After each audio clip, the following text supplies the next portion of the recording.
Hello दोस्तों, आज हम बात करेंगे पीजीटी जो हमारा जो सिलेबस है इसकी हमने स्कीम क्या है या पेपर पैटर्न क्या है इसको हमने डिस्कस कर लिया। इसका वीडियो आपको डिस्क्रिप्शन में मिल जाएगा, आप चेकआउट कर सकते हो। आज जो हम देखेंगे कि पीजीटी का जो हमारा स्कीम सिलेबस है उसको डिटेल में देख लेते हैं कि क्या क्या है।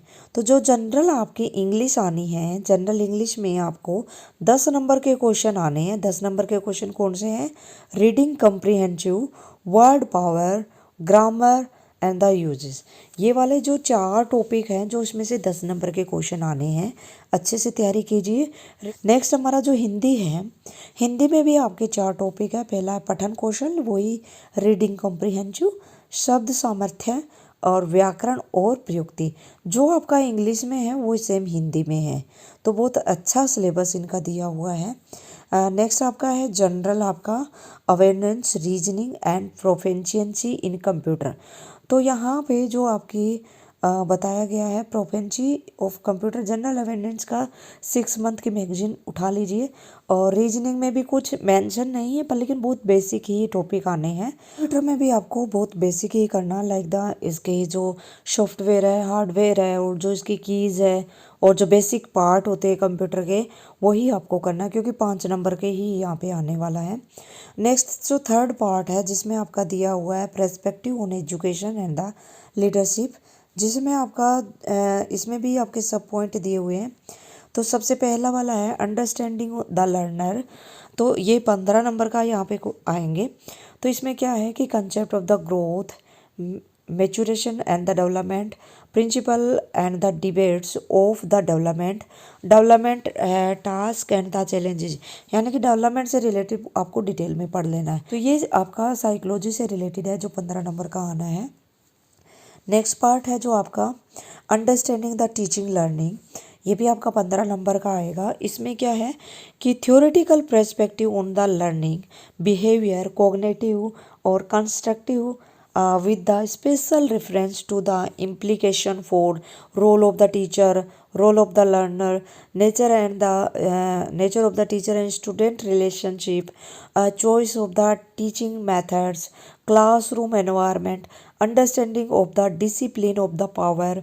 और नेक्स्ट जो आपका है factor affecting the learning and their implication, planning and the organisation of the teaching learning में concept of the syllabus and the curriculum, over and the hidden curriculum, the principle of the curriculum organisation. और next आता है information and the communication technology, यानी कि थी ICT.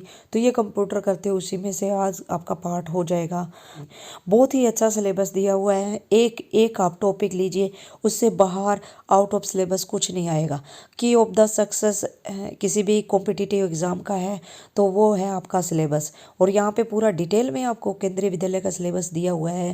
पहले ये ऐसे सिलेबस नहीं था और अभी आपको ये मिल रहा है। आप इसकी हार्ड कॉपी निकालिए और एक एक पॉइंट को आप देखिए कि मेरे को ये 15 नंबर का है तो इसमें से सारे टॉपिक कर लीजिए, कोई टॉपिक नहीं छोड़िए, तो कोई भी क्वेश्चन आपका आउट ऑफ सिलेबस नहीं मिलेगा। इसी सिलेबस से सारा क्वेश्चन आना है।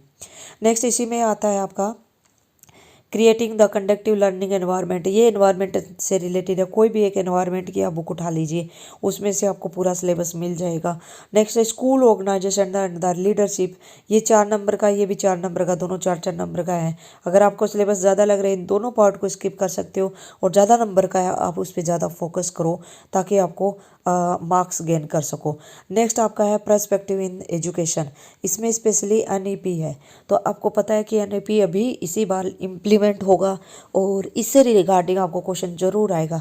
तो आप एनईपी है, राइट टू एजुकेशन है, जो हमारा आरटी है, ये केंद्रीय विद्यालय में जब एडमिशन होता है तो काफ़ी इस पर फोकस किया जाता है। तो इसके बारे में आपको क्वेश्चन जरूर पूछे जाएंगे, चाहे ये 2 नंबर का है पर लेकिन 2 नंबर यहाँ से पक्के हैं, तो आप इसको अच्छे से कर लेना। New education policy, right to ये एजुकेशन, ये वाला। तो ये आपका हुआ बेसिक जो आपका फर्स्ट पार्ट रहेगा। नेक्स्ट आता है सब्जेक्ट स्पेसिफिक, तो वो हर सब्जेक्ट का अलग अलग रहेगा जो 100 मार्क्स का है। तो लास्ट में ये हमारा जो डेमो है जो 60 नंबर का है इंटरव्यू, तो जिसमें डेमो और इंटरव्यू, यानी कि डेमो 30 नंबर का, इंटरव्यू 30 नंबर का, अलग अलग है। तो पहले आप रिटर्न की तैयारी कीजिए, फिर हम इंटरव्यू और आपका जो ये डेमो टीचिंग है उसकी अलग से आप फिर प्रैक्टिस करना। फिलहाल आप फोकस कीजिए रिटर्न पे, क्योंकि ये 70 मार्क्स का इसमें वेटेज है और 30 मार्क्स का आपका इसका है। तो ऑल द बेस्ट, अच्छे से तैयारी कीजिए। सिलेबस आपके पास होना चाहिए और सारे टॉपिक का पूरी डिटेल आपके पास में होनी चाहिए। थैंक यू दोस्तों।